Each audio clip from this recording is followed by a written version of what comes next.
On Christmas Eve in 1988, the world witnessed a terrible incident in Los Angeles at Nakatomi Plaza.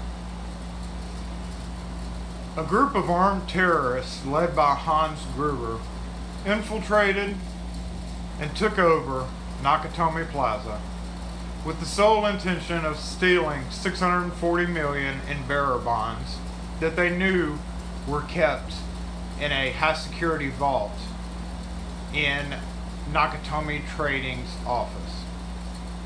During this time, Nakatomi Trading had a late Christmas party. Now, on my own personal perspective, I will say, if you're going to have a Christmas party, it's a bad idea to have it late Christmas Eve, especially in a large building that was mostly empty. There were only a handful of security guards in the building, and there were 30 plus people that attended the Christmas party who were all invited by Joseph Takaki, who was the then president of Nakatomi Trading. Now, during this Christmas party, John McClane, a New York police detective, lieutenant also, had traveled cross-country to meet up with his estranged wife, Holly, in an effort to try to get back together with her. Little did he know at the time that this was the moment that Hans Gruber and his terrorist organization, comprised of 13 individuals, including a hacker and many gunmen, were en route in an armored car to take over, by stealth mostly, the building under the pretense of terrorism.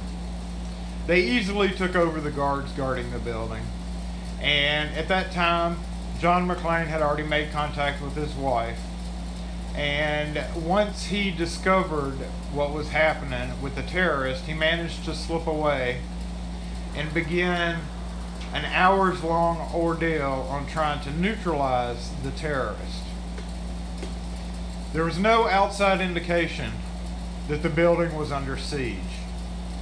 No news vans or news reports had gotten to the scene. However, a call made out over the LAPD radio from a radio that John McClane had managed to procure caused dispatch to send a sole officer, Al Powell, to check out the disturbance. When he arrived, he could not find anything wrong with the tower. All was quiet, and proceeded to call it in as a possible false alarm. Up until that moment that John McClane saw him leaving and had already neutralized one of the terrorists, and the only way to get his point across was to throw a dead body out the window, which landed on Al's car. At that point, we all realized that something was wrong, including Al, who called it in, and more police started showing up, who at first just believed it was possibly a stockbroker who had jumped out the window. So they were mostly unconcerned in the very beginning, until it became obvious that there was a little bit more going on.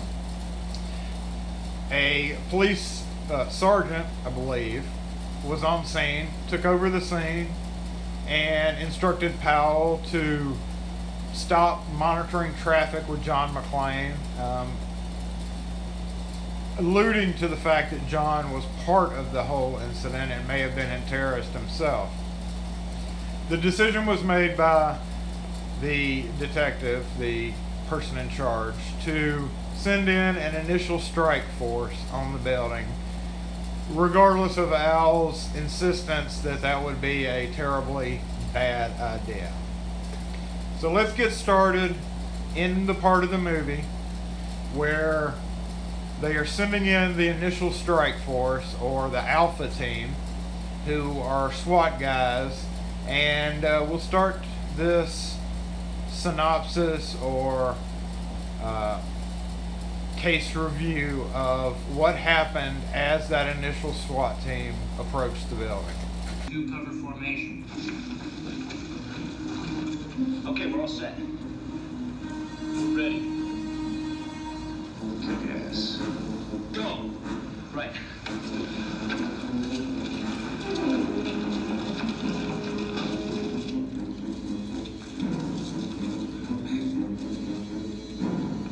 So at this point we see the team of 4, possibly 5 off camera, but I think it was 4 members of the Alpha Strike team going in to the front door.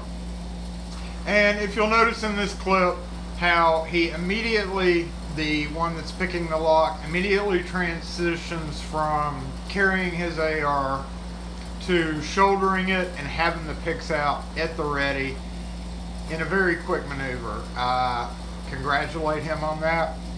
Possibly he had some picks on his tack vest where he had instant access to it, but I do commend the individual on being able to both let go of his AR, swing it around back, and instantaneously pull out picks ready to go to try to pick the door.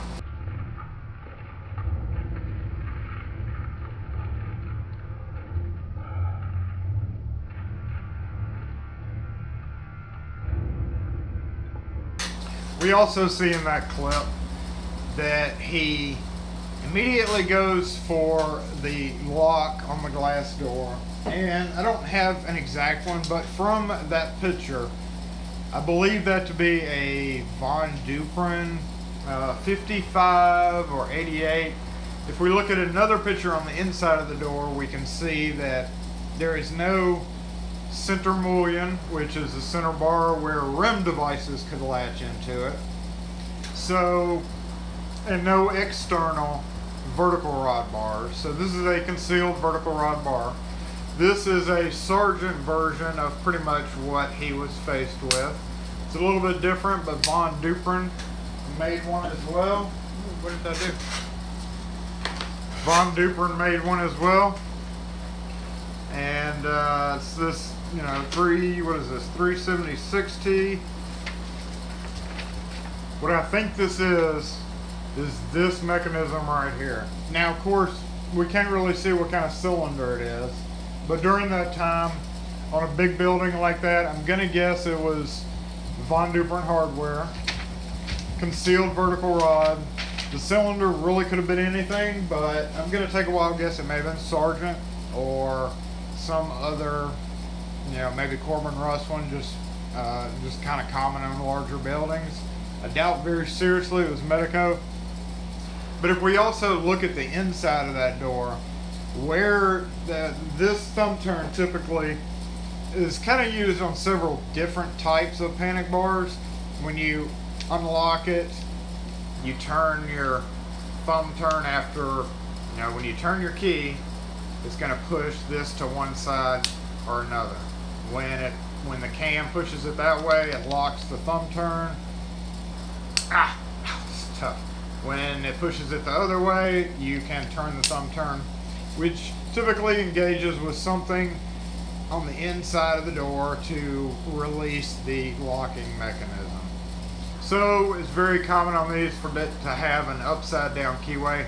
And as we saw in the video, the clip of him where he initially goes in, we will give him credit for having 2 tools.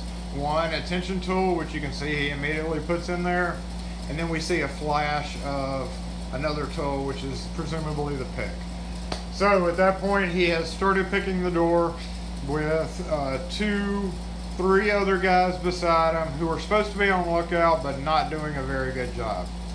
So as he goes in and starts picking the door,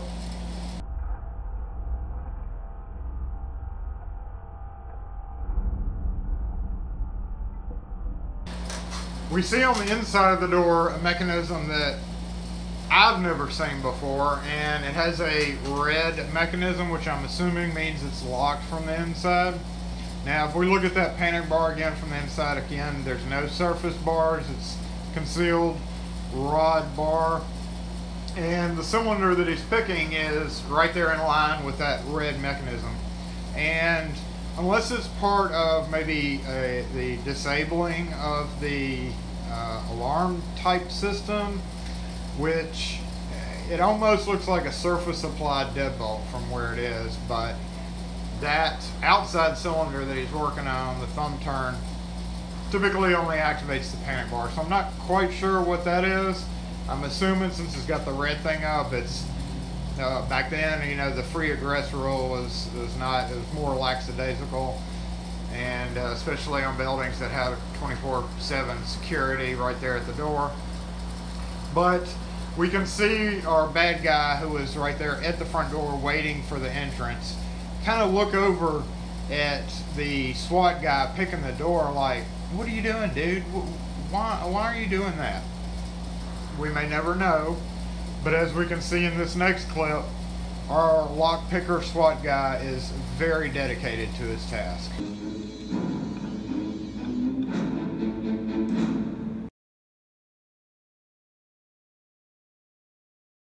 So here we can see our bad guy, who's going to make initial contact with the SWAT team coming in the front door, immediately make a motion to his comrade, and they start shooting out the windows from just a couple of floors up to target the lights that the deputy chief of police had commanded to be turned on the building to try to intimidate whoever was in the building.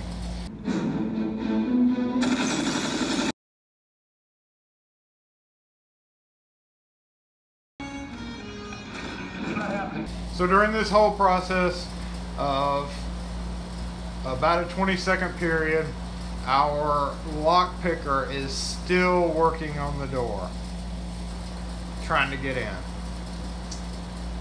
So let's examine that. You immediately go up to a door with lock picks, and I might add, if you hadn't noticed already, these are full glass doors.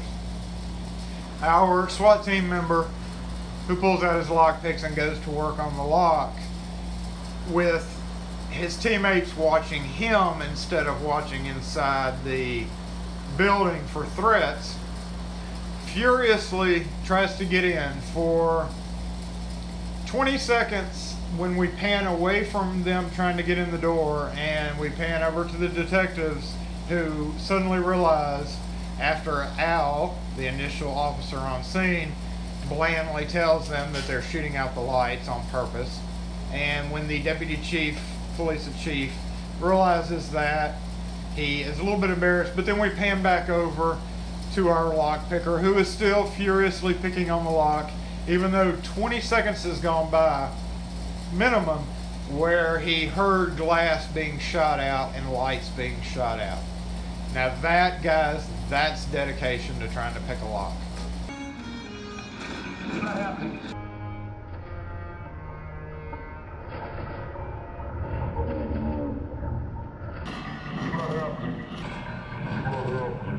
So at this point, we see that he realizes that he's not going to get into the door through picking the lock.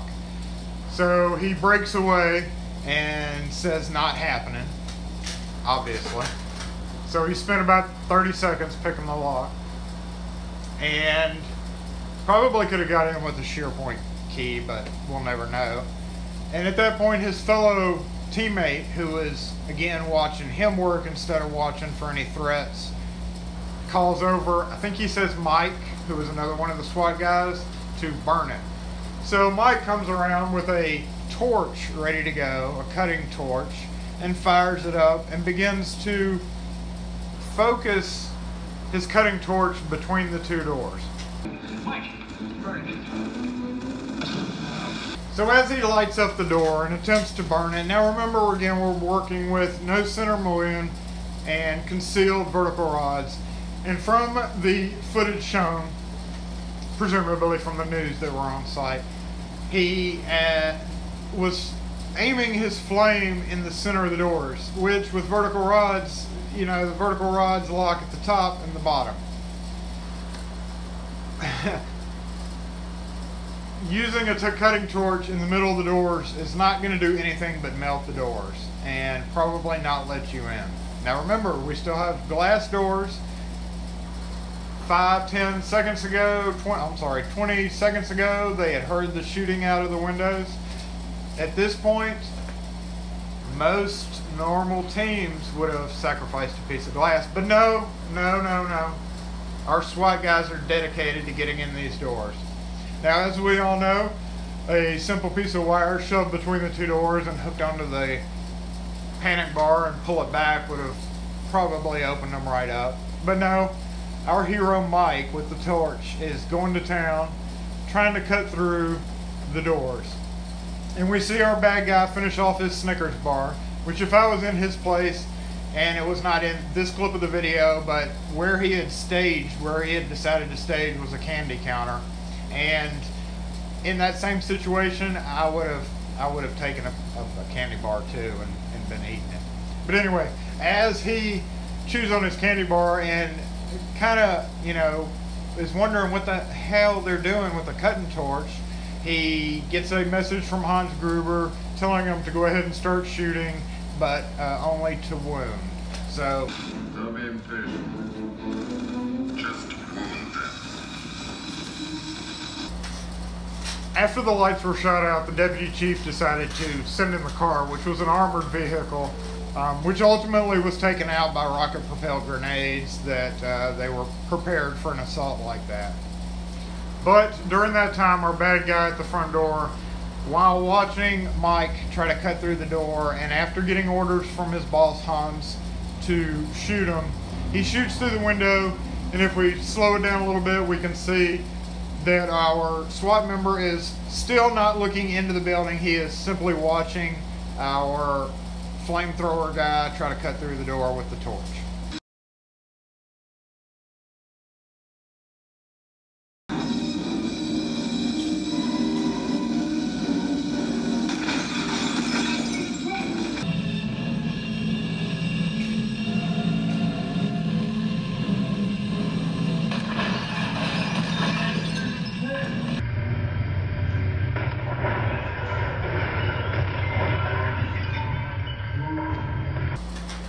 As soon as he shoots through the door, or the window beside the door, and the two guys fall away to retreat from the bullet fire.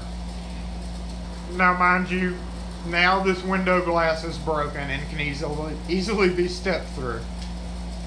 But we see Mike over here still cutting in the face of this gunfire right beside him.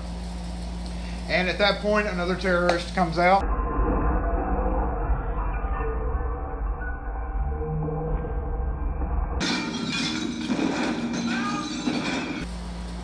So as the bullets go through the window and one team member valiantly tackles his other team member to get him out of the way of the gunfire, we still see Mike over here cutting on the door down on one knee.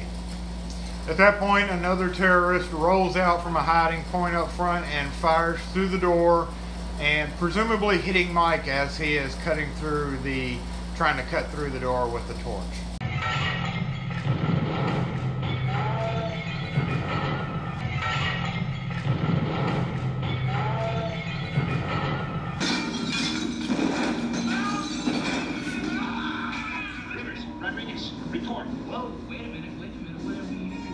So now we have all the glass along the front broken, the initial Alpha SWAT team repelled, and the superiors deciding to pull them back.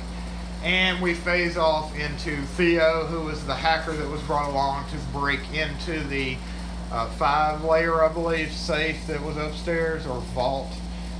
We pan off. The rest of the movie revolves around our hero, John McClane, eventually taking out all the terrorists, including Hans Gruber, who meets his end by getting shot and falling off the building, going out a window and falling off the building. But he does manage to grab John's wife, or ex-wife Holly, and tries to drag her along while John heroically leaps to her rescue and releases Hans from Holly's grasp to save both himself and his estranged wife, while Hans Gruber falls to his death on the streets of Los Angeles below. So after reviewing this footage, there are two things that we can surmise. Number one, this has got to be the worst SWAT team that I've ever seen in my life. Number two, the guy that was picking the lock is very dedicated. There are many times where speed or a tactical entry is way more important than trying to pick a lock on the door, especially when gunfire, automatic gunfire, and window glass shattering is happening all around you. So, as a synopsis to the whole incident at Nakatomi Plaza, we're going to have to say that the training that the SWAT members had in that, while noble, trying to get past the door without any damage, was very misguided. And I hope you guys take note and realize that there are not times that you need to be picking locks. When automatic gunfire and windows getting blown out and explosions left and right are happening all around you, and you're faced with glass doors, one should not take the time to even consider picking a lock to get into a building. You simply sacrifice the glass doors and let the building insurance take care of it. So thank you for my synopsis and my review of what happened Christmas Eve 1988 at Nakatomi Plaza.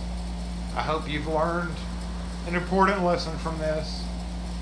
Please do not pick locks in use while automatic gunfire and windows breaking and explosions are happening all around you.